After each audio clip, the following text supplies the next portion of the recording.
కృష్ణా జిల్లా గుడివాడ వెంకటేశ్వర స్వామి ఆలయంలో ఘరానా మోసం జరిగింది. భక్తులు సమర్పించిన బంగారం కిరీటాన్ని తాకట్టు పెట్టింది ఆలయ కమిటీ. ₹1 కోటి విలువైన కిరీటాన్ని 30 లక్షలకు తాకట్టు పెట్టారు. 2025లో కిరీటాన్ని ఆలయానికి సమర్పించారు సుబ్బారావు లక్ష్మీకుమారి దంపతులు. భక్తుల కానుకలతో వ్యాపారం చేస్తున్నారని కమిటీపై ఆగ్రహం వ్యక్తం చేశారు. పోలీసులకు ఫిర్యాదు చేశారు కిరీటం దాత కుటుంబ సభ్యులు.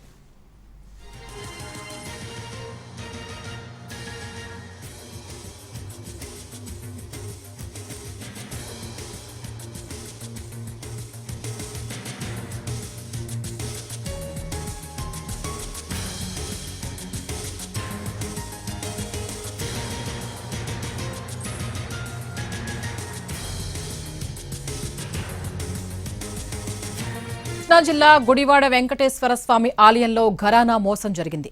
భక్తులు సమర్పించిన బంగారు కిరీటాన్ని తాకట్టు పెట్టింది ఆలయ కమిటీ. ₹1 కోటి విలువైన కిరీటాన్ని 30 లక్షలకు తాకట్టు పెట్టారు. 2025లో కిరీటాన్ని ఆలయానికి సమర్పించారు సుబ్బారావు లక్ష్మీకుమారి దంపతులు. భక్తుల కానుకలతో వ్యాపారం చేస్తున్నారని కమిటీపై ఆగ్రహం వ్యక్తం చేశారు. పోలీసులకు ఫిర్యాదు చేశారు కిరీటం దాత కుటుంబ సభ్యులు.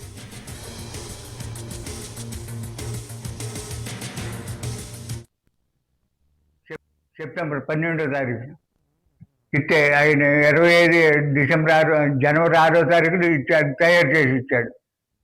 తయారు చేసి ఇస్తే హరివశ కళ్యాణ మండపంలో వెంకటేశ్వర స్వామి గుడి ఉంది.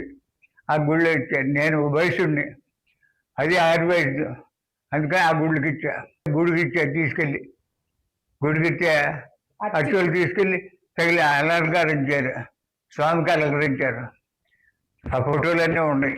సమర్పిస్తే ఏప్రిల్ 26వ తారీఖు నుంచి అది 5 గంటలు తిప్పుతున్నాడు, చూపెట్టాడు.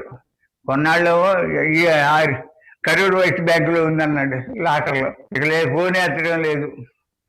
మరి అమ్ముకున్నాడు, తాకట్టు పెట్టాడు తెలియదు. కానీ రాక్షసత్వంగా నేను స్వామివారికి కిరీటం సమర్పిస్తే నా మరణం నన్ను ఇబ్బంది పెడుతున్నాడు. ఆ గుడికి తిరిగి రావాలి,